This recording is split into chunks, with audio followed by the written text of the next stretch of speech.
आइए, आज आप सभी का स्वागत है।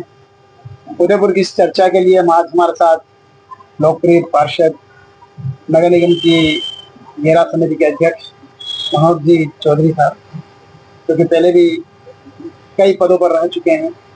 पार्टी के कई पदों पर आपने सुशोभित किया है, युवा मोर्चा से लेकर पार्टी संगठन तक। आज नगर निगम के कार्यकाल को 5 साल 29 नवंबर को पूर्ण होने वाला है।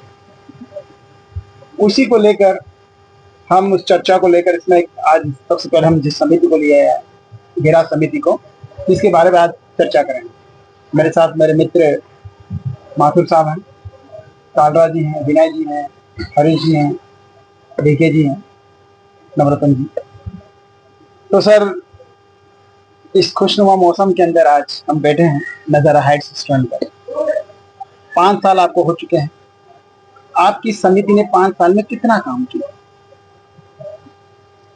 सबसे पहले तो मैं कन्हैया जी आपका, माथुर साहब का, सुनील जी का और सभी मेरे जो है साथी लोग, पत्रकार साथी लोग बैठे हैं, इन सबसे मैं स्वागत करता हूं और धन्यवाद देता हूं कि हमारा 5 साल पूर्ण होने पर हमने हमारी समिति में क्या क्या कार्य किया, इसको जनता को बताने के लिए, और आपने भी हमारा हिसाब किताब मांगने के लिए आज हमें बुलाया है। उसके लिए उनका आभार आपका सबका, और उदयपुर की जनता का भी बहुत बहुत आभार कि जिन्होंने हमें 5 साल का मौका दिया। रही बात गेरा समिति का 5 साल तक जो कार्य किया, मैं सोचता हूँ गेरा समिति की 6 बोर्ड में ये ऐतिहासिक कार्यकाल रहा है।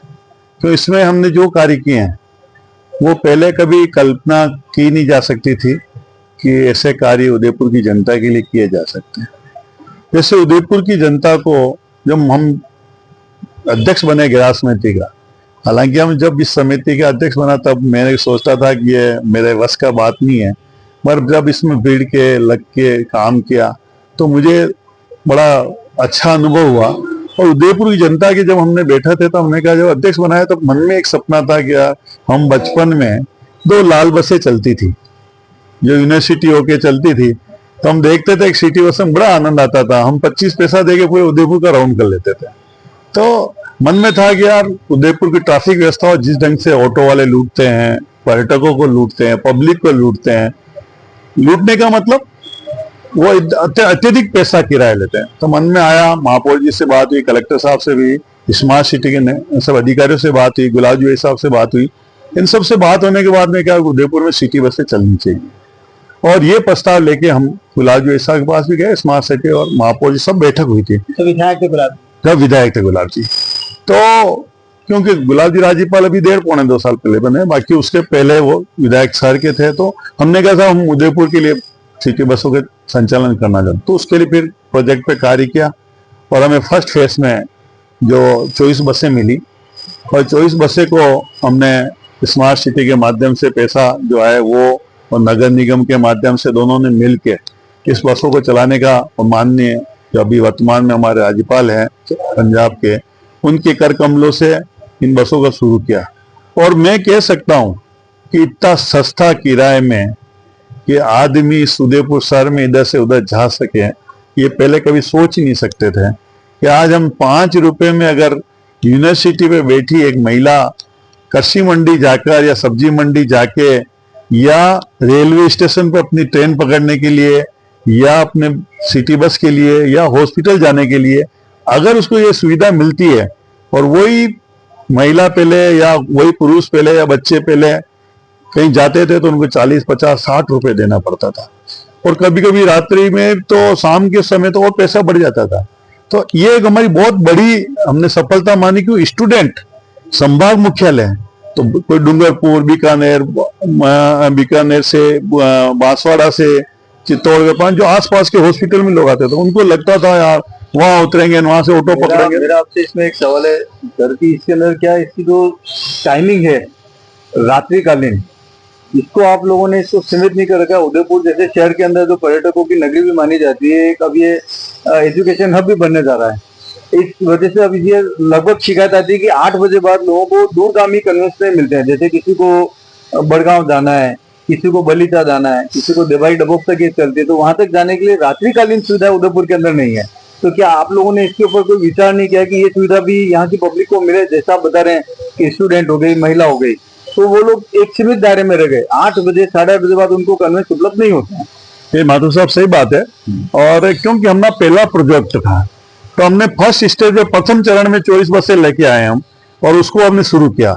आपको मैं खुशी की बात बता देता हूँ कि हमारे इस प्रोजेक्ट और इस लोगों से खुश होकर कि लोग बसें भर के चल रही है, तो हम लोगों ने फिर केंद्र सरकार से मांग की कि हमें और बसें उदयपुर में जरूरत है। कई मार्ग अभी भी है जहां सिटी बसें नहीं चलती है, तो मगर वो और जो आप बता रहे हो कि जो आज 8 बजे 8 बजे तक बंद हो जाती है, वो अगर 10-11 बजे तक चले, क्योंकि बिल्कुल देर रात तो किसी महानगर में भी नहीं चलती है, तो यहाँ पर भी सिटी बसें को हम जो 50 बसें हमने मांगी है, वो माथुर साहब केंद्र सरकार ने हमने स्वीकृति दे दी है।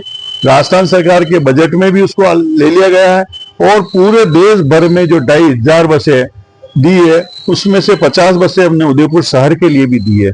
तो वो बसें बहुत जल्दी, मैं सोचता हूँ वहां से पहले कहा गया है दीपावली के आसपास आपको वो मिल जाएगी।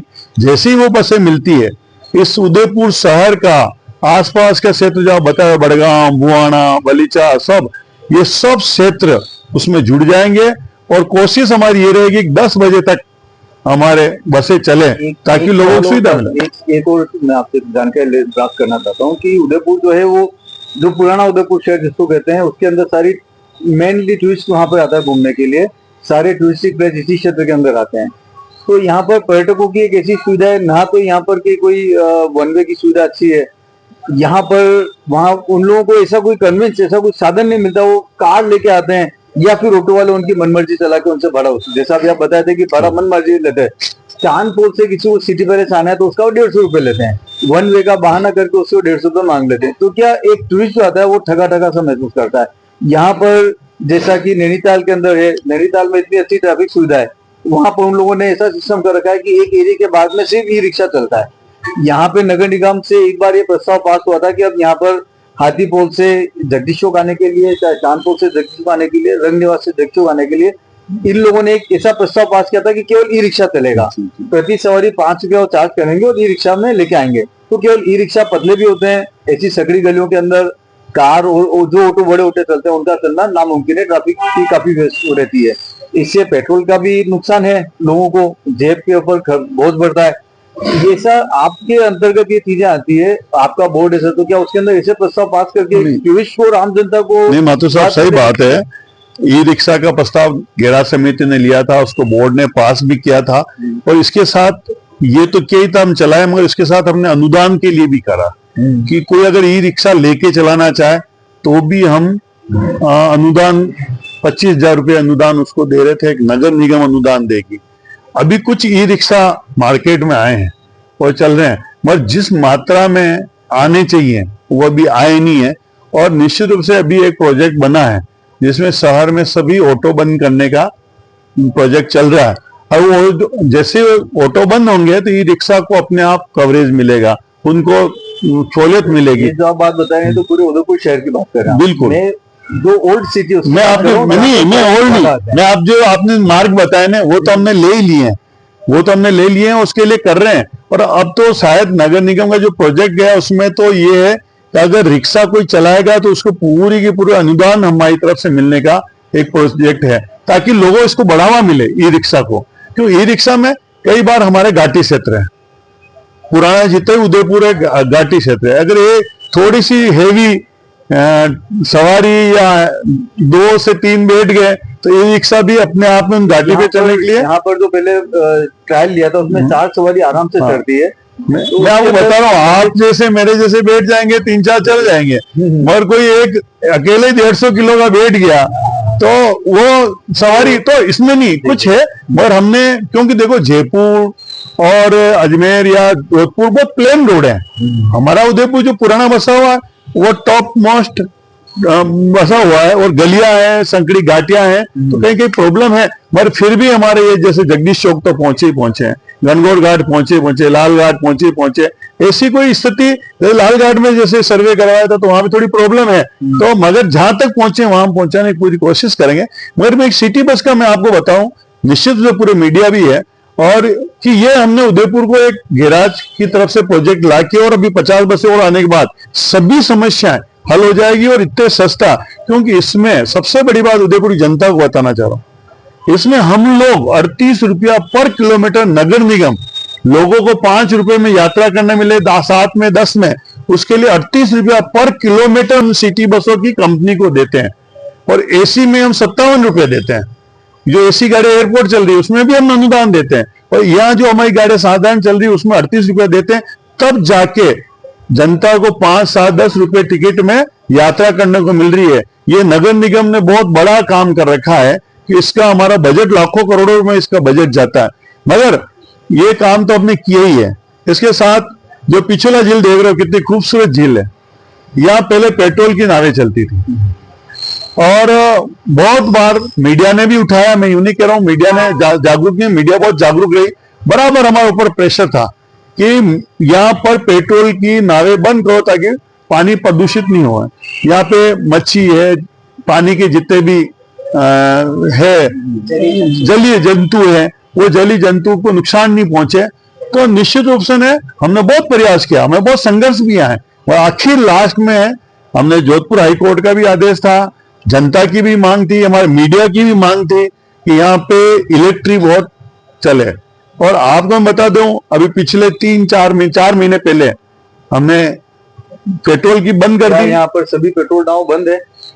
हम नगर निगम की मैं बात कर रहा हूं आपको माथुर साहब कि निश्चित रूप से मैं एक बार मैं नगर निगम की बता देता हूँ। नगर निगम ने ये करके जो नया टेंडर दिया, उस नए टेंडर में हमने इलेक्ट्रिक की चलाई है, जिसमें आज बैटरी से नावें चल रही है। कोई और हमें इतना डराया जाता था होटलों वाले द्वारा कि जो बड़ी बड़ी होटलें हैं उनकी नावें चलती, वो डराते हैं साहब एक्सीडेंट हो जाएगा, विस्फोट हो जाएगा, बैटरी फट जाएगी, एक्सीडेंट। फिर भी हमने कहा हिम्मत की कि जो होगा जो होगा, आज हम सब सवारियों का इंश्योरेंस भी होता है, सब चीज होता है। मैं क्यों, मगर आज 4 महीने में मुझे तो कोई दुर्घटना नजर नहीं। थोड़ी स्पीड जरूर नाव की उन नावों से थोड़ी कम है, मगर इसके कारण पानी में जो जलीय जंतु है जो भी है उनको नुकसान नहीं पहुंचता। रही बात, हमने एक बोर्ड में प्रस्ताव लिया था कि जो बड़ी बड़ी होटलों की, जो आप इशारा कर रहे हो, बड़ी बड़ी होटलों की नावें आज भी पेट्रोल से चल रही है, उनको बंद करने के लिए हमने एक प्रस्ताव नगर निगम में लिया था। इनको बंद किया जाए, जिनके हमने उसमें यह जरूर लिया था कि जिस होटल में अगर रोड है तो उन होटलों को बिल्कुल ही उनकी नावें बंद कर दी जाए, और जिनके रोड ही नहीं है उनके लिए हमने ये लिखा वो भी बैटरी से या इलेक्ट्रिक से चलने वाली, सौर ऊर्जा से चलने वाली नावें चलाएं। मगर आपको पता है सिवाय लेक पैलेस के और जग मंदिर के सभी का बाई रोड रास्ता है। बाय रोड उनके पास साधन है जाने के लिए, बावजूद उसके आप मेरा इशारा समझ गए। मैं समझ गया बिल्कुल। उन समस्त होटलों की नावें आज पेट्रोल पे चल रही है या डीजल पे चल रही है। स्थिति ये सर कि आपको नहीं लगता कि आपके इस कार्यकाल में या पिछले वाले कार्यकाल के अंदर विपक्ष की स्थिति काफी कमजोर रही, जिसका फायदा आपको मिला और आप लोग उसका पूरा संपूर्ण फायदा उठा के और बिल्कुल निसंकोच जैसा आप लोग चाहते हैं वैसा काम कर रहे हैं? नहीं देखो, कहीं ना कहीं है तो मैं मानता हूं कि विपक्ष की ये जो सोच होनी चाहिए, जो उदयपुर में विकास के लिए अपना योगदान भी होना चाहिए, या कोई चीज गलत हो रही तो उसके उठाने के लिए भी होना चाहिए।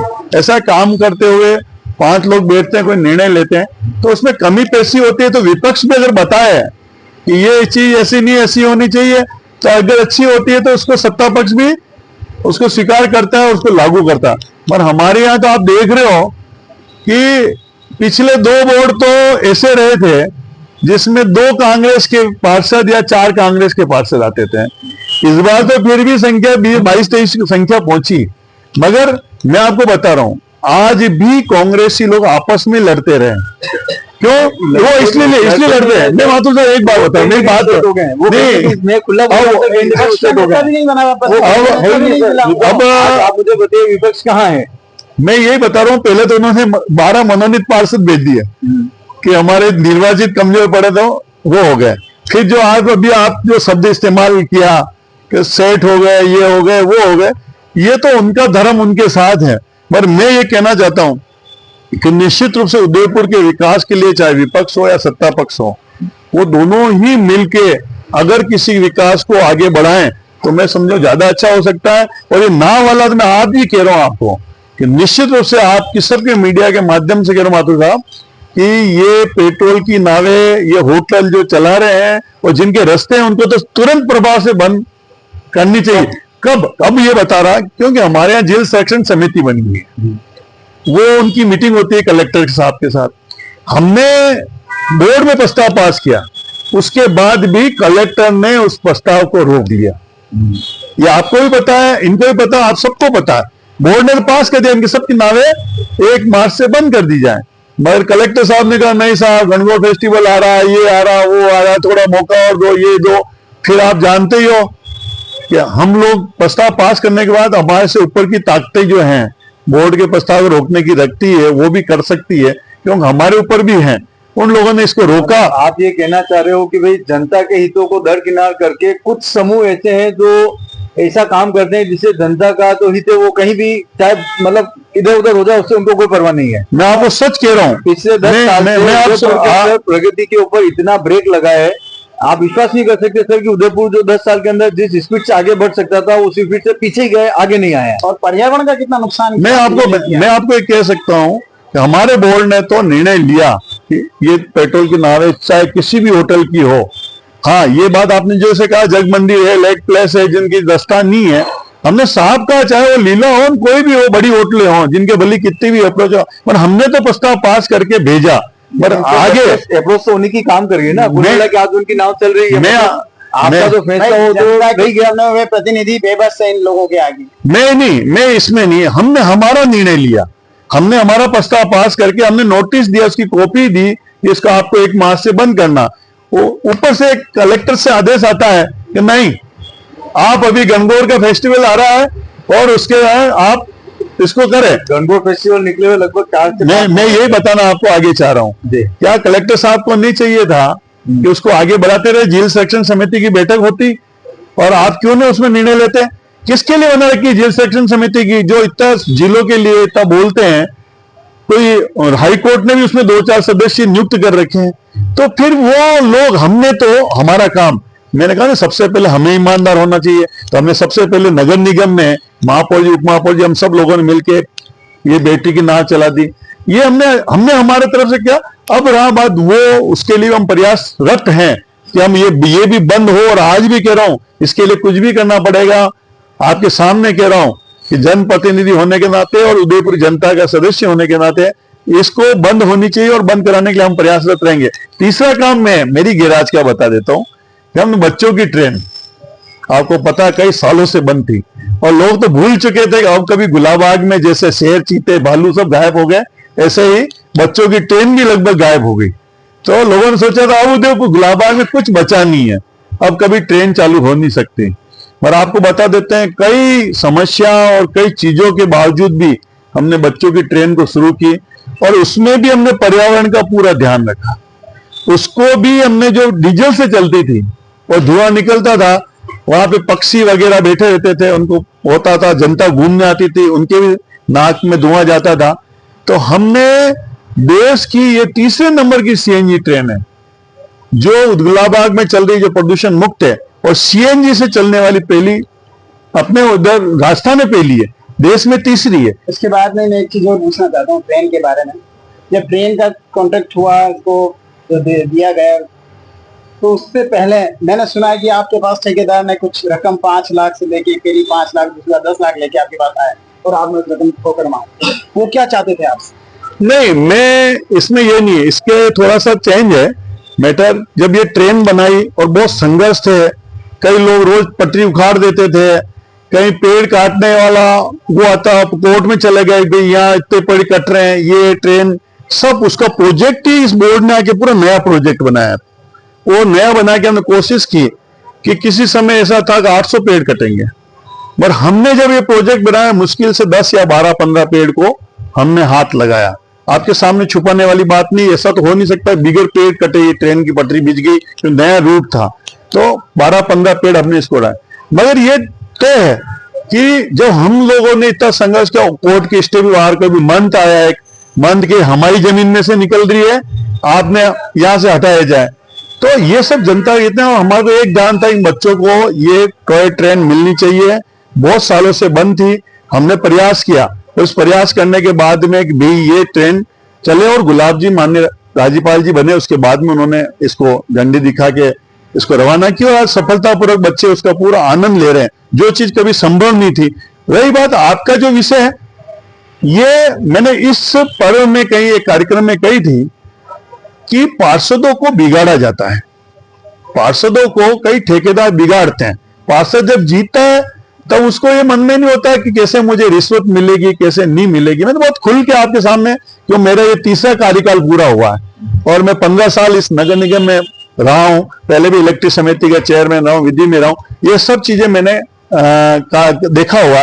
मगर पार्षदों को जब मैं 94 में पार्षद बना था, 94 में जब मेरी माँ तो 25-26 साल की उम्र थी, तब ये चीज कभी हम सोचते नहीं थे कि कोई ठेकेदार से पैसा मिलता भी है। मतलब आप ये मानते हो कि ये चीजें तो पैसे मिलने वाली है आज वो कारगर हो गई है और इसके ऊपर जो पार्षद है वो चलने लग गए। मैं मतलब रिश्वतखोरी का मैं माधव साहब में बता रहा हूँ, मैं इसलिए बता रहा हूँ, मैं 94 में पार्षद था तब इस चीज को कोई जानते नहीं थे क्या चीज होती है। मगर ठेकेदार अपने स्वार्थ के लिए, अपने लाभ के लिए कई बार पार्षदों को फंसाते हैं, पार्षदों को कहते हैं कि या ये ले लो वो ले लो वो ले लो। कई बार देखो हमारे यहाँ गुलाब जी जैसे ईमानदार, ताराचंद जी जैसे विधायक ईमानदार, रविंद्र जी श्रीमाली जैसे कोई लाछन नहीं लगा सकता है, आज हमारे महापौर जी बैठे हैं ईमानदार, मतलब ऐसे ईमानदार लोगों के शख्स में काम करते हैं कि पार्षद तो अपने आप भी अगर मन उनका काला हो रहा होता नहीं, बेईमानी की तरफ जाते हैं, तो वो अपने आप ही मजबूती से कहते हैं हमारे नेतृत्व इतना बढ़िया। मेरा सवाल आपसे एक ही है इसी ऊपर कि इतने तरह के टैक्स नगर निगम लगाती है, अब किसी बिजनेस कभी यूडीए टैक्स लगा दिया, कभी क्या लगा दिया, मतलब जो आम बिजनेसमैन है वो इन चीजों से, इस टैक्स से पहले तो इतनी महंगाई हो गई, हर चीज के ऊपर जो है महंगाई की मार पड़ रही है, फिर ये टैक्स की मार वो झेलते हैं। उसके बाद जनता को क्या मिलता है, उनका सारा टैक्स का पैसा कभी आयर नदी के उसमें सुनने को आता है वहां बह गया, कभी दूसरे प्रोजेक्ट के अंदर बह गया। स्मार्ट सिटी का आप काम देख लीजिए, स्मार्ट सिटी के अंदर भी नगर निगम का रोल है कुछ % का, कहीं पे भी कोई व्यवस्था सुचारू रूप से, जो मेरा आपका पहले मैंने आपको बताया था कि विपक्ष बिल्कुल एकदम चुपचाप बैठा हुआ है। उसका कारण ये है कि जनता अभी किसकी तरफ देखे, किससे उम्मीद लगाए कि उनका जो पैसा टैक्स का नगर निगम उनसे वसूलता है वो बेकार क्यों जा रहा है। आज हमारा जो ईमानदारी का पैसा हम कमा के टैक्स के रूप में दे रहे हैं वो सारा डूब रहा है, क्योंकि जो सत्ता में है आप बता रहे हैं कि ईमानदारी से काम आगे पीछे हो जाते हैं, विपक्ष चुप बैठा वो आवाज नहीं उठा रहा, तो ये आवाज उठाएगा कौन। आपने अच्छी बात छेड़ी आयर नदी की। मैं माधव साहब और आप सभी से मैं निवेदन करना चाहता हूं, मैं तो आयर नदी के किनारे पैदा हुआ व्यक्ति हूं, मेरा बचपन उसी नदी में गुजरा हुआ। मैं जब छोटा था तो वहां कलकल नदी बहती थी, साफ सुथरा पानी होता था, हम खेलते थे तो कभी उसी नदी में से ऐसे ऐसे हाथ से करके रेती में से पानी साफ सुथरा लेके पी लेते थे। हमने बचपन इसमें नदी देखी। उसके बाद में जैसे जैसे हम तो बड़े होते हुए फिर हमारा मकान साइड पे बना तो आयर से हटके तो हमने उस नदी को वो कंडीशन में देखी है। अभी जो आप बात कर रहे हो आयर नदी, शायद इस आयर नदी में पार्षद रहा हूं आयर में 99 से लगा के 2004 तक, तब मैंने इस आयर नदी में वो कंडीशन देखी कि माथुर साहब वो दारू पीने वाले उस नदी में बैठ के, वो कांटे उग रहे वहां बैठ के दारू पीते, अवैध काम करते, अनैतिक काम करते, दारू बेचते, वेश्यावृत्ति करते, वो सब उस नदी में होता था। और इतने जो अपने सुअर कहलाते हैं वो उस नदी में विचरण करते हैं, ऐसे अवैध जानवर वहां विचरण करते हैं, सांप ये वगैरह कोई उसमें नदी में नहीं। मैं कह सकता हूं स्मार्ट सिटी का जो या 75 करोड़ रुपए का जो पैसा है जो पास हुआ है, उसके पहले गुलाब जी जब वर्तमान में उदयपुर में उस समय तात्कालिक विधायक थे, उस समय न तो स्मार्ट सिटी आई थी न कुछ भी नहीं आई थी। गुलाब जी ने एक बीड़ा उठाया कि आयर नदी को हम बढ़िया करेंगे, तो गुलाब जी भाई साहब ने इस नदी के करीब 20-25 100 मीटर के टुकड़े बनाए।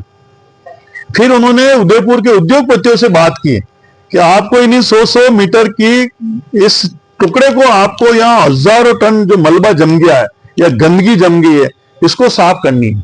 मैं कह रहा हूं उनके आह्वान से जनता ने उसका सहयोग किया।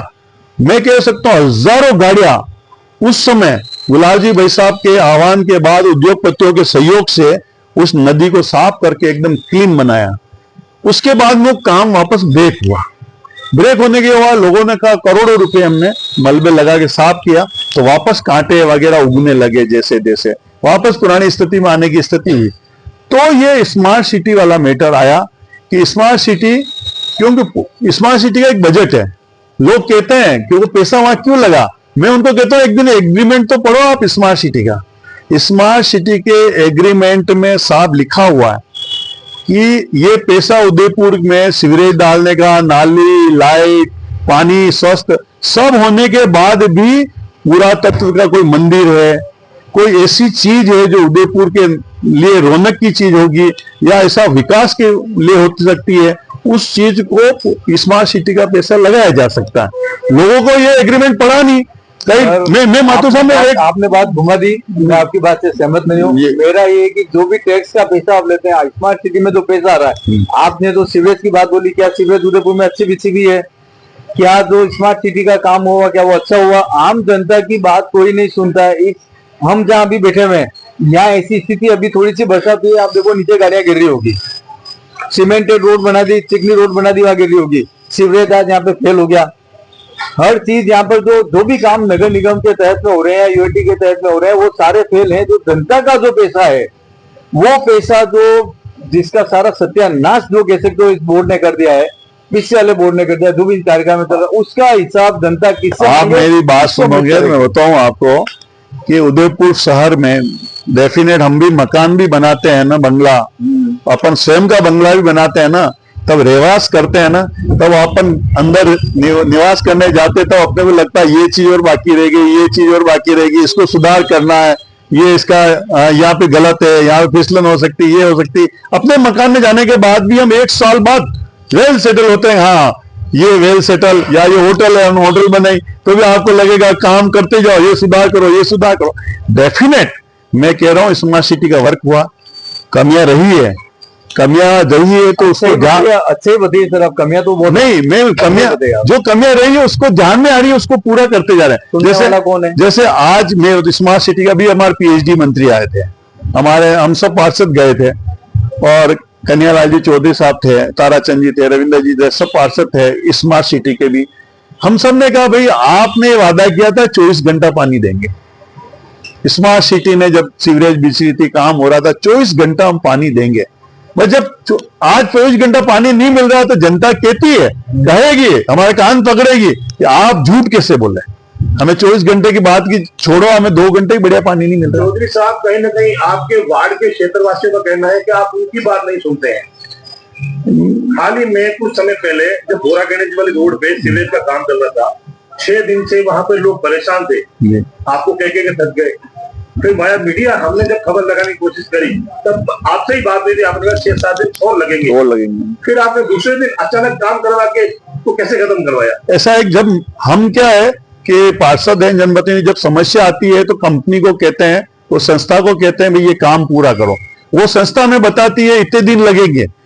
हम तो काम करते नहीं, बताते हैं ये हो रही, वो गाड़ी 6 दिन तक वहां पड़ी रही है। आपने मुझे फोन किया, मैंने कहा भाई साहब, मैंने पूछा, उन्होंने कहा इतने दिन और लगेंगे। फिर आपके फोन के बाद में मैंने उनको और कहा, राइट भाई, हम जनता परेशान हो रही है, आपकी गाड़ी यहाँ पड़ी हुई है और ये काम आप अर्जेंट करो। तो चौधरी साहब, कहीं ना कहीं आप अपनी जनता को, क्षेत्रवासियों को नहीं सुन रहे और मीडिया की एकदम सुन ली आपने। जब मीडिया की आवाज उठी तो आपने दूसरे दिन काम। अच्छा, एक चीज बताओ सुनील भाई साहब, कि आपने कहा उसके पहले 6 दिन से गाड़ी काम कर रही थी वहां, आप ये बता दो। नहीं, मुझे तो सिर्फ पाइप लगा के अंदर छोड़ दिया और 6 दिन में गाड़ी वही खड़ी बीच सड़क पे, मेरी बात सुनो, अगर मैंने वो कहीं वहां पे जाम था, पानी निकल रहा था, गाड़ी लगाई, मंगई और वहां पे काम शुरू करवाया और वो अंदर फंस गई, टेक्निकली जाम हो गई अंदर, अब फंस गई और निकल नहीं पा रही थी, तो उसके कारण हमने कहा निकालो इसको कैसे। वो कि हम निकालेंगे पाइपलाइन बस्ट हो जाएगी। मैं कहा जैसे ही बस्ट हो मुझे, मगर किसी चीज को, हम तो जनप्रतिनिधि हैं, टेक्निकल बारे में जितना वो लोग जानते उतना हम नहीं जानते, हम उनको काम करने का दबाव बनाते हैं। और ये आप नहीं कह सकते कि आपने जब कहा उसके पहले 6-7 दिन पहले मैंने वो काम शुरू करवा दिया। और रही बात जनता में, तो देखो अगर ऐसा होता 100% वोट भी न तो आज दिन तक अटल जी को मिले, न इंदिरा गांधी को मिले, न जवाहरलाल नेहरू को मिले।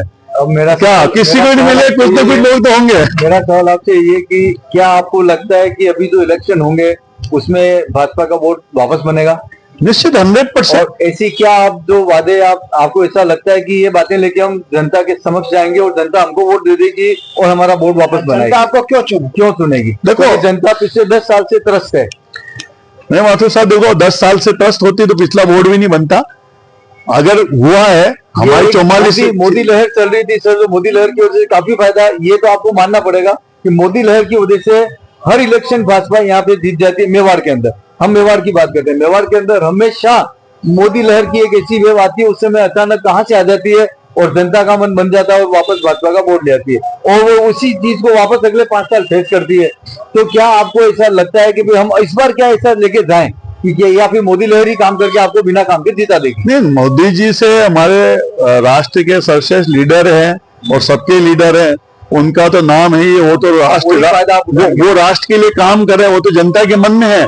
मगर एक चीज मुझे बताओ, अगर मोदी जी की लहर थी तो इसके पहले लहर या मोदी जी के नाम से वोट मिलते हैं, तो कांग्रेस की सरकार कैसे आएगी? मुझे बताओ, आप ये नहीं कह सकते, मैं ये कह सकता हूं गुलाब जी की लहर है। मैं आपको बहुत स्वीकार करता हूं, क्यों गुलाब जी यहाँ जब रहते हैं टिकट बांटते हैं पार्षदों के, तो वो एक को बजा के टिकट बांटते कि जीत सकता कि नहीं जीत सकता। रही बात दूसरी साहब, माथुर साहब, मैं आपको कह रहा हूं, वो टिकट देने के बाद भगवान भरोसे कांग्रेस वाले छोड़ते हैं, वैसे वो नहीं छोड़ते हैं। वो उन जो पार्षद प्रत्याशी होते हैं ना कि ये कमजोर पड़ रहा है, ये तो स्वयं उस जगह वोट मांगने जाते हैं गलियों में। तो कि इसको भी गुलाब जी का मतलब रहेगा? नहीं, मैं इसी आ रहा हूँ सुनील भाई साहब कि वो मानते हैं, इसीलिए ये 6ठी बार जो हमारे बोर्ड मतलब बना है, तो वो कांग्रेस के नेता पार्षद का टिकट देने के बाद कभी गली में नहीं आता है, वो भगवान भरोसे छोड़ देता है। या हमारे गुलाब जी हो, इसी का फायदा आपको मिल रहा है कि विपक्ष नहीं लाता है, इसका बेनिफिट आप उठा के देखो, वोट बने जा रहा है। कुछ तो आप परसेंट मान ही लो कि विपक्ष कुछ नहीं है, नाजोगा है, इसीलिए फायदा तो मिलता ही है। आज कोई क्रिकेट की टीम है, बिल्कुल ही कमजोर खिलाड़ी खेलेंगे तो जीतना ही है जो हेवी है उसको। मगर यहाँ गुलाब जी भाई साहब का बहुत बड़ा रोल ये बोर्ड बने उसमें होता है। एक तो वो उस पार्षद के लिए गली गली घूमते, वोट मांगने की, इतना बड़ा आदमी, वो लोग कहते हैं गुलाब जी गलियों में घूमते हैं, वो जनता से। मैंने एक बार उनसे प्रश्न किया, देखो भाई साहब, लोग आपको कहते हैं आप छोटे छोटे हैंडपंप में ट्यूबवेल के उद्घाटन करने जाते हो, ये करने जाते हो, वो कि मैं विधायक हूं उदयपुर शहर का, मैं अगर एक पंगत का उद्घाटन करने जा रहा हूं, अगर वहां 100 व्यक्ति इकट्ठे हैं तो मैं विधायक के नाते वो 100 लोग मेरे से मिलेंगे, मैं उनको उद्घाटन करने जाऊंगा नहीं। गली में तो पंगत ही होगा या नाले ही होगी या छोटे मोटे काम ही होंगे, बड़े काम में तो वो मिल ही नहीं सकते मोहल्ले के लोग। लेकिन सर वो जन सुनवाई नहीं करते हैं, जनता की समस्या वहीं की वहीं है। जन आप लोगों के लिए जन प्रतिनिधि के लिए खड़े, लेकिन जनता के लिए वो कब खड़े होंगे? मैं निश्चित कहूं माथुर साहब, जनता वो जब विधायक थे यहाँ तो 2 घंटा वो रोज पार्टी वाले शनिवार संडे जब भी जयपुर से आते थे, विधायक वो काम क्यों नहीं करते हैं? नहीं, उन्हीं के शागिर्द हैं, उन्हीं की आज भी ताराचंद जी 2 घंटा जब उदयपुर में होते हैं तो पार्टी वाले जन सुनवाई करते हैं, हमारे सांसद महोदय जन सुनवाई कर रहे हैं, सभी करते हैं। पर मैं सुनील जी की बात कह रहा हूं कि वास्तव में अभी गुलाब जी भाई साहब राज्यपाल बन गए, जो आने वाले चुनाव हैं, राज्यपाल अगर वो रहेंगे तो नहीं आ पाएंगे, वो हमारे को जिताने के लिए नहीं आएंगे, उनकी कमी खलेगी, हमें 100% उनकी कमी खलेगी। मगर उन्होंने हम लोगों को ऐसा तैयार कर दिया कहीं न कहीं कि हम लोग वोट वापस आएंगे। चुनाव के आसपास गुलाब जी यही रहते हैं उदयपुर में। ठीक है, देखो हमारे संरक्षक भी हैं पार्टी के, आज हम लोगों को तैयार, गुलाब जी ने इतनी बड़ी फौज तैयार कर दी, ताराचंद जी, रविंद्र जी, युधिष्ठिर जी, कुमार, रजनी जी, डांगी, सब, मतलब आप वो जितने बड़े लीडर है, मैं भी उनका ही शिष्य हूं, उन्होंने मुझे तैयार, तो वो फौज अब काम कर रही है। मगर ये बात मैं आज भी कह रहा हूं कि देश में जैसे कांग्रेस की हालत है, वैसे ही उदयपुर में कांग्रेस की हालत है कि यहाँ उनको संभालने वाला नहीं, न उनका सोच है। अभी आपने कहा था कि लोग जाके कांग्रेस के पास से सेट हो जाते हैं, हो जाते हैं, वो उनकी गलती है, उनकी कमी है, उनको सेट होना नहीं चाहिए। मगर मैं आपको बताता हूं हमारा बोर्ड कितना बढ़िया सोचता, हमारे गिरिराज क्या सोचा, या प्रदूषण बढ़ रहा था, आए दिन पर्यटकों की गाड़ियां बढ़ रही थी, हमने आज हर चौराहे पे, बड़े बड़े चौराहे पे, चाहे वो सूरज पोल हो, चाहे चेतक हो, हमने एंटी स्मोक गन का स्थापना की।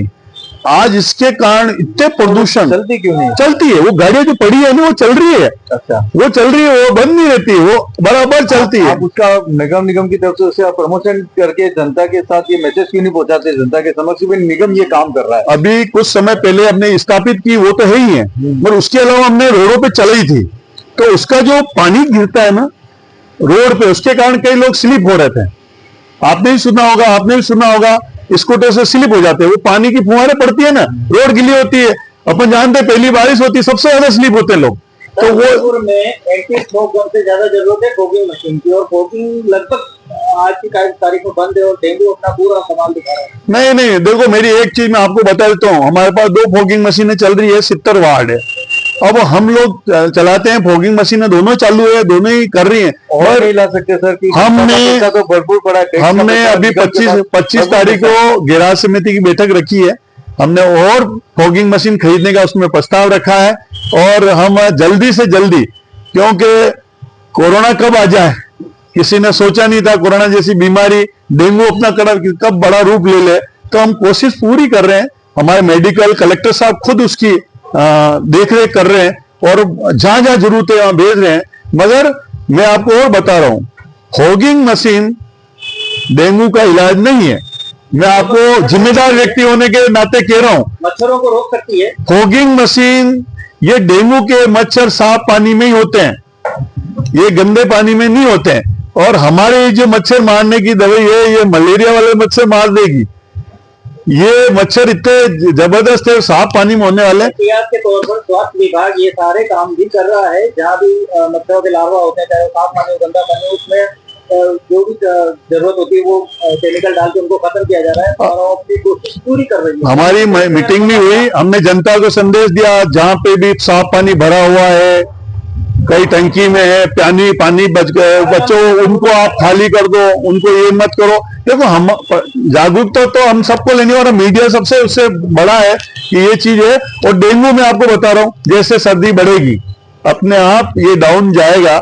इसके क्या है, गर्मी बढ़ती है, और जो मौसम के बीच का भाग होता है उसमें ये डेंगू होता है। लगता है कि विभाग इसी भरोसे बैठा है कि सर्दी बढ़ती है। नहीं, मैं आपको बता रहा हूँ, ये इसके भरोसे नहीं है। हम तो हमारी कारी फॉगिंग बराबर चल रही है, बट ठीक है, आप कभी फॉगिंग निकलती है मशीन, वैसा बातू साहब आपने सबने देखा होगा, निकलती है। जो घर के बाहर देखेगा उसको लगेगा धुआं छिटक के गया, और जो घर के अंदर बैठा उसको पता ही नहीं चलेगा मशीन आके चली गई। क्यों? इसमें इतनी बड़ी कोई आवाज नहीं है। कई लोगों को लगता है हमारे यहाँ नहीं। समस्या जो मैं क्या बता रहा हूँ आपको, उदयपुर के अंदर हर चौराहे पे या हर गली नुक्कड़ पे आप देखो सारा कचरा पड़ा हुआ है, जिस कारण से मच्छर भी हो रही है, गंदगी भी हो रही है। जिस तरह से पहले कंटेनर होते थे, उन कंटेनरों के अंदर सारा कचरा वहां डाला जाता। स्मार्ट सिटी की जो रैंकिंग बढ़ाने का जो किया इन लोगों ने आपस में, पता नहीं कि क्या शर्तें थी, नियम थे कि सब उदयपुर से कंटेनर हटा दिए जाए, पर वो हटने के बाद आज इतनी गाड़ियां घर घर जा रही, तो भी कचरा आपके चौराहे पे आके गिर रहा है। ये क्या चक्कर है? ये समझ नहीं आ रहा। स्टैंड के बाहर जहाँ से रोड निकलती है और अंदर आती है, जब उसके बाहर इतना कचरे का ढेर है, अभी भी जाके देख सकते हैं उसको। क्या पर्यटक उदयपुर की छवि लेकर जा रहा है? नहीं, निश्चित रूप से मैं मानता हूं कि सफाई व्यवस्था में अभी कहीं न कहीं कमी आई है।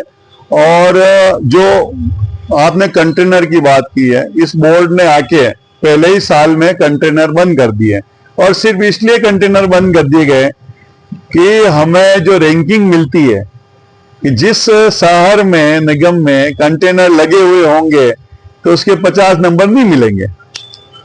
ये एक था कि जहां कंटेनर लगे, तो निर्णय किया स्वास्थ्य समिति के सभी सदस्यों ने, निर्णय किया, महापौर जी ने निर्णय किया कि कंटेनर शहर भर से हटा लिए जाए, सिर्फ 50 नंबर बढ़ाने के लिए कि हमारा 50 नंबर बढ़े, ताकि ये जो आप गाड़ियों को जब डोर टू डोर भेजते हैं, वो जो एक शुल्क वसूलते हैं जी। हमारे यहाँ पे 5 गाड़ियां आती है। 5 गाड़ियों की पहली बात तो क्या जरूरत है, 2 गाड़ियां काफी है। वो 5 गाड़ियां किसी न किसी रूप में शुल्क, जैसे कॉमर्शियल प्लेस है, उनसे काफी दुगना तिगुना शुल्क वसूलती है। इसकी शिकायत कई बार करते हैं तो भी कार्रवाई नहीं होती है। अतिरिक्त शुल्क लेने का क्या रीजन है?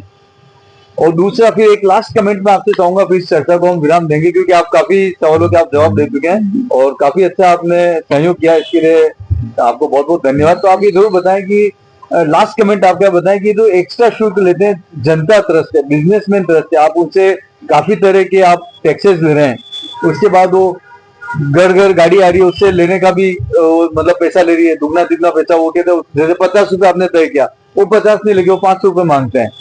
तो जो एक्स्ट्रा 450 रुपया और जो हम लोगों को देना पड़ रहा है, तो आखिर क्यों? इसमें ईमानदारी क्यों नहीं है, जबकि आपने एक प्रतिनिधि उसके साथ लगा रखा है वसूली के लिए? नहीं, निश्चित दुगनी वसूली क्यों? माधुर साहब बिल्कुल सही है। मैं एक चीज और बताना चाह रहा हूँ, वैसे ये मैटर स्वास्थ्य समिति का है, मगर क्योंकि 20 रुपया हमने पर मंथ घरों से तय कर रखा है कि 20 रुपया हम पर मंथ घर से लेंगे, साल के 240 रुपए लेंगे। इससे ज्यादा अगर एक भी रुपया कोई भी एजेंसी लेती है तो वो उनके खिलाफ कार्रवाई होनी चाहिए, क्योंकि अधिकार भी नहीं उनको 20 रुपए से ज्यादा। रही बात कॉम्प्लेक्स की रेट उन्होंने स्वास्थ्य समिति ने अलग तय कर रखी है, ज्यादा तय कर रखी है उन्होंने, तो वो वहां के संस्था के माध्यम से ओके। और मगर हाँ, कहीं ना कहीं ये शिकायत जरूर कॉमर्शियल में आती है कि कॉमर्शियल होटलों का कचरा है, दुकानों का कचरा है, कहीं 150 तो कहीं 250 तो कहीं 450 कहीं 750, मतलब उसका कोई एक जैसा शुल्क नहीं लिया जाता। ये हमारे पास भी शिकायत आती है, हमने बोर्ड में भी कई बार बोला, हमने पारस जी को भी कई बार बोला कि भाई साहब इसको दिखवाओ कि ये चीजें होती है, गंदी है, अच्छी चीज नहीं है, कि एक जैसी रेट होनी चाहिए। अगर जनता को तो ये मैसेज जा रहा है कि निगम का ये जो बोर्ड है भ्रष्ट है, कि हर जगह वो पैसा की ही बात करते हैं, भ्रष्टाचार में लिप्त है, इसीलिए जनता त्रस्त है। नहीं, ऐसी तो देखो, मेरी बात सुनो, भ्रष्टाचार, अब देखो आपको मैं एक चीज बता देता हूँ, लोग नेता नाम सुनते कहते बेईमान, कहीं ना कहीं छवि बनी है। कारण क्या होता है? ऐसी छवि क्यों बनी, कैसे बनी? ऐसा तो है नहीं है, अच्छे लोग होंगे इसलिए देश चल भी रहा है। मोदी जैसे लोग भी हैं देश में, जो उनके नाम से फिर भी कांग्रेस ने एक नारा लगाया था, मोदी चोर है। मोदी क्या आप तो देखे चुनाव में लिखा था मोदी चोर है, ये भी तो कहा था। वो नहीं, विपक्ष ने कहा। मैं ये कह रहा हूँ, जनता, मैं आपको बता रहा हूँ, जनता में किसी ने तोड़ नहीं कहा। देखो, मैं एक बार, गेहूं में कंकर होते हैं माथुर साहब, मैं इसको स्वीकार करता हूँ, गेहूं में कंकर होते हैं, वैसे ही नेताओं में भी कुछ लोग हो सकते हैं कि जो भ्रष्टाचार करते हो। मैं तो मेरी बात कह सकता हूं कि हमने जनता से कभी भी तीसरी बार पार्षद हूं, 15 साल पूरे किए हैं, 1 रुपया कभी हमने जनता से कभी भ्रष्टाचार का प्राप्त नहीं किया, किसी ठेकेदार से प्राप्त नहीं किया। उम्मीद हम आपसे यही करेंगे कि आप जैसे ही निगम के दूसरे जो पार्षद गण हैं और जो ऊपर अधिकारी बैठे हैं वो अच्छे हों। अब आप मेरे को आप ये बताइए कि सर, आप जो अगले चुनाव के अंदर जाने, ये लास्ट कमेंट आपका सर, फिर हम आपका समय नहीं लेंगे। लास्ट है। हाँ, लेकिन उदयपुर की सबसे बड़ी समस्या है जाम की। आप देखो, शहर में हर जगह जाम लगा रहता है, जिससे टूरिस्ट उदयपुर शहर के लिए गलत छवि लेके इसके बारे में ताराचंद जी ने कई अधिकारियों के साथ बैठक भी की थी, लेकिन उसके बाद भी उदयपुर शहर में जाम को लेकर कोई रिजल्ट नहीं। देखो, निश्चित रूप से प्रशासन, जनप्रतिनिधि माननीय गुलाब जी भाई साहब जब भी ये बैठते थे तो ये जाम का लिए सबसे कई बार एसपी, कलेक्टर, जनप्रतिनिधि, सब लोगों ने, चाहे डेलीगेट हो, सब चौराहे पे चक्कर का है, कई बार अलग अलग बताया, यूं लगा लो तो यूं हो जाएगा। आप बताओ, ताराचंद जी भाई साहब को आए 8-9 महीने हो विधायक बने, उन्होंने भी 3-4 रोडों को छोड़ा, जैसे दुर्गा नर्सरी रोड पे आप देख लो, सुखड़िया पार्क छोटा किया, टीआरए के यहाँ भी काम चल रहा है, उसको ओपन किया। अभी उन्होंने एक प्रोजेक्ट और लिया ताकि बीएन कॉलेज पे कम पड़े, वो आपके सामने बहुत जल्दी आ जाएगा। तो उन्होंने जो ये सिख कॉलोनी वाली जो पुलिया रेलवे की, उसके पास एक रोड सीधी वो निकाल रहे हैं सेवाश्रम के लिए, उसमें प्रोजेक्ट पे काम चल रहा है ताकि बीएन वाली रोड पे थोड़ा कम पड़े। जैसे आयड नदी के किनारे अभी एक नई रोड निकली आपने ओरिएंटल पैलेस से, उससे थोड़ा लोड कम पड़ेगा। ऐसे जैसे आप शक्ति नगर में इतनी महंगी जमीन नगर निगम की उनको देनी पड़ी कि जो बोटल नेक खुल जाएगा तो लोग जो सीधा उदयपुर से आने वाले वहां पे तो वापस जाम लगेगा, क्योंकि वो शटर वटर लगा के लोगों ने मंत्री साहब, ये आप कह रहे हैं कि उनको मतलब मुआवजा या जमीन मिली है, वहां के क्षेत्रवासियों कहना उनको एक फूटी कौड़ी नहीं मिली और रास्ता खुलवा दिया नगर निगम ने, उस पर क्या कहेंगे आप? सुनील साहब, हम मेरे साथ पधारना, नगर निगम का जो ईशान कौन है उसको काट के हमने बाउंड्री वॉल बना के उनके लिए प्लॉट छोड़ दिया, पूरा निकाल दिया हमने। आप नगर निगम अपनी जमीन ऐसे दे सकती है कॉमर्शियल के लिए? बिल्कुल जनहित में ये जो रोड निकालनी थी, आज कहीं ना कहीं हमने देखा, आपने देखा नगर निगम के जो ये रोड कितनी बार हमने डिवाइडर बंद किया, कितनी बार खोला, कितनी बार बंद किया, आखिर कहीं ना कहीं तो रास्ता है क्या, ये लोड भी कहाँ कम पड़ेगा। ये भी हमारे नगर निगम के सामने टाउन हॉल रोड पे रोड कम रहेगा ये चालू होते ही। और आप निश्चित रूप से छोटे छोटे प्रयास हो रहे हैं, मगर मैं कह सकता हूं रामनिवास जी मेहता थे हमारी यूआईटी के सेक्रेटरी, उन्होंने भी कई रोडें निकाली उदयपुर के आसपास की, उससे भी लोड कम पड़ा। मगर आने वाले समय में बहुत जरूरत है, ये जाम जो हो रहा नहीं, मैं आपके प्रश्न से वाजिब हूं कि हम जो ऑटो बंद करने जा रहे हैं शहर के अंदर, कि ऑटो नहीं आएंगे, आपने माथुर साहब ने कहा जैसा ई रिक्शा चलाएंगे, तो कहीं न कहीं और सिटी बसें ज्यादा से ज्यादा चलाएंगे, ताकि लोगों को अपील करेंगे अपनी गाड़ियां लेके शहर में नहीं आए और यहाँ सिटी बस से उतरे डेलीगेट ई रिक्शा ले अपना काम करे। आपको नहीं लगता सर कि एक ऑटो स्टैंड हाथीपोल बन जाए, एक ऑटो स्टैंड चांदपोल बन जाए, एक ऑटो स्टैंड रंगनिवास बन जाए, जगदीश चौक, घंटाघर सब जगह से हट जाए और केवल एक एक करके रिक्शा का भेजा जाए कि एक बार में 5 या 10 जाए, उससे ट्रैफिक व्यवस्था होगी, जिसकी जहां मर्जी होती है वहां से निकल के चला जाता है। मेन समस्या यही है। हम लोगों को ये लगता है ऐसा, मैं पूरे मीडिया के माध्यम से आपको कहना चाहता हूँ कि जब भी आप लोगों की बैठक होती है सिर्फ चाय नाश्ते तक सीमित रहती है, उसके ऊपर निर्णय नहीं लिए जाते हैं, वो वहीं पेंडिंग रह जाते हैं और जनता को कोई सुकून नहीं मिलता है। जनता अभी भी त्रस्त है। जनता को क्या फायदा मिला आप बताइए? पिछले 10 साल से उदयपुर में तो जाम लग रहे हैं, इंटीरियर सिटी में भी, उसमें क्या वन वे आप लगाते हैं? आप जैसा बता रहे हैं एसपी साहब से बात करते हैं, एसपी साहब ने क्या निर्देश ऐसे दे दिए जिससे जनता को फायदा हुआ? आप बताओ, आप तो ऑटो स्टैंड कह रहे हो, मैं तो ऑटो की जगह ई रिक्शा स्टैंड बताऊंगा। जो आपने स्थान बनाया ना वो सब हम ई रिक्शा स्टैंड के लिए दे दिए। कहाँ है सर? वो कागजों में ही है सर। नहीं, कागजों में नहीं पर्याप्त। देखो क्या होता है, कोई भी चीज है चलती है, काम होता है, धीरे धीरे उस पर प्रयास होता है। मैं आपको कह रहा हूँ ये सब चीजें ऐसा नहीं है। आज सिख कॉलोनी की पुलिया बनी, आज जहाँ नीचे जाम लगता था रोज हम फंस जाते थे, आज सिख कॉलोनी की पुलिया बनी, उसके कारण आज लोग आराम से ऊपर से निकल रहे। सेवाश्रम पे रोज जाम में फंसते, सेवाश्रम में आज भी हम जाम से पूरी तरह से मुक्ति नहीं मिली है, सेवाश्रम में आज भी फंस रहे हैं, तो उसका भी एक तोड़ निकाला जा रहा है। आप एक जनता को अच्छा संदेश दें, फिर इस चर्चा को विराम देंगे। क्या शहर में ट्रैफिक कम हो जाएगा अगर लोकल ऑटो बंद कर रहे हैं और ई रिक्शा चालू कर रहे हैं, तो उससे ट्रैफिक बंद हो जाएगा। ई रिक्शा का से तो मूल उद्देश्य प्रदूषण मुक्त शहर रखना। और हमने अभी आप आए नहीं उसके पहले हमने बताया था हमारी 50 सिटी बसें और आ रही है, और हम चाहते हैं हर 10-15 मिनट में सिटी बस लोगों को मिले, ताकि लोग अपने घर से गाड़ियां लेके नहीं निकले। अगर सिटी में काम आना है, जैसे आज मेट्रो दिल्ली में, बॉम्बे में, आज वो लोग मेट्रो का उपयोग करते, जानते हैं इस रोड से जाएंगे तो फंस जाएंगे। तो लोग यही है, आज दिल्ली में जैसे केजरीवाल जी की सरकार थी, उन्होंने अलग अलग नंबर की गाड़ियां चलाई, ऐसा सब चीजें। तो हमारे यहाँ सिटी बसों का प्रचलन ज्यादा होगा नहीं, तो जो लोग आज बात बात पे गाड़ियां लेके, आज हर आदमी एक सब्जी लेने जाता है कार लेके जाता है, तो ये कार बंद हो जाएगी, महिला सिटी बस में बैठेगी, डेलीगेट पे आएगी, सब्जी खरीदेगी, तो कम से कम ट्रैफिक थोड़ा बहुत कम होगा। ऐसा नहीं है कि बिल्कुल ही खत्म हो जाएगा, थोड़ा बहुत उसका फर्क पड़ेगा डेफिनेट। इसलिए ई रिक्शा का तो मूल उद्देश्य है प्रदूषण कम करना। जो ट्रैफिक व्यवस्था को लेकर कई समय से निगम बार बार दावे करता है, और ट्रैफिक व्यवस्था को लेकर ओल्ड सिटी में कई बार योजनाएं बनाई गई, लेकिन ट्रैफिक कम नहीं हुआ। जबकि उदयपुर का लोकल क्षेत्र घंटाघर से हाथीपुर देखे तो वहां का मार्केट ही खत्म। नहीं, देखो डेफिनेट ट्रैफिक व्यवस्था उदयपुर शहर पुराना बसा हुआ है, सभी रोडें बहुत संकड़ी उदयपुर ओल्ड सिटी में है। बाहर की सिटी की बात करते हैं, ओल्ड सिटी की बात करते हैं, लेकिन ओल्ड सिटी में देखें तो आज घंटाघर, जयपुर चौक और हाथीपोल के बीच में मार्केट खत्म हो चुका है, जबकि पुराना पूरा मार्केट सिटी से बाहर की तरफ ट्रांसफर हो गया। यहाँ जो स्थिति हो चुकी है ओल्ड सिटी में कि लोगों को पलायन करना पड़ रहा है, उस पर लेकर आप क्या कहते हैं? नहीं, बिल्कुल आपकी बात से मैं सहमत हूँ। जो लोग पहले ओल्ड सिटी में हमारा मार्केट था, जो भी खरीदारी होती थी तो सिंधी बाजार में आते थे, सराफा बाजार में आते थे, जगदीश चौक में, हर दुकानों पे खरीदारी, हमारा मार्केट सीमित था उस समय। न उस समय किसी समय न तो हिरण मंगरी होती थी, न सौभागपुरा की रोड होती थी। आज सब बड़े बड़े शोरूम इन रोडों पे चले गए।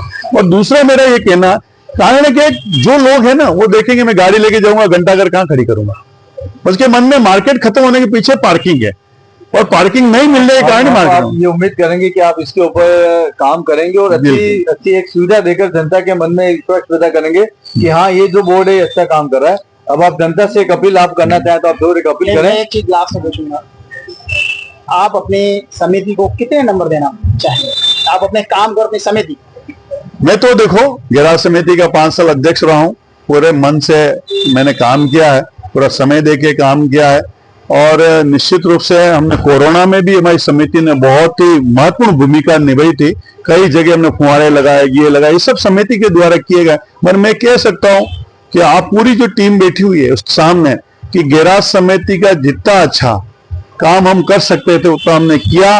नंबर देने का काम मीडिया का है, जनता का है। मेरा काम सिर्फ काम करने का, मैं अच्छा काम करूं और मेरी प्रयास से हमने 100% अपना देने का कोशिश की। मगर फिर भी क्योंकि कोई भी आदमी 100 में से 100 नंबर ला नहीं सकता है, कहीं न कहीं कमियां रही है, कहीं न कहीं संसाधनों की कमी के कारण भी गैराज को जितना अच्छा चलाना चाहिए था उतना नहीं चला पाए। मगर फिर भी मैं कह सकता हूं मेरे कार्य से मैं संपूर्ण रूप से संतुष्ट हूं। मैं जनता को मैं कहना चाहता हूं कि जितनी अच्छी बातें आज हमारे से पूछी गई, मैं चाहता हूं जो भी जनप्रतिनिधि आए हैं आने वाले समय में जो ये समस्या है शहर की वो निश्चित रूप से पूरी करेंगे और हम बराबर प्रयास करेंगे, चाहे हम जनप्रतिनिधि रहे नहीं रहे, आप सबके साथ मिलके उनकी बातों को जगह जगह पर और प्रमुख जगहों पर उठाते रहेंगे।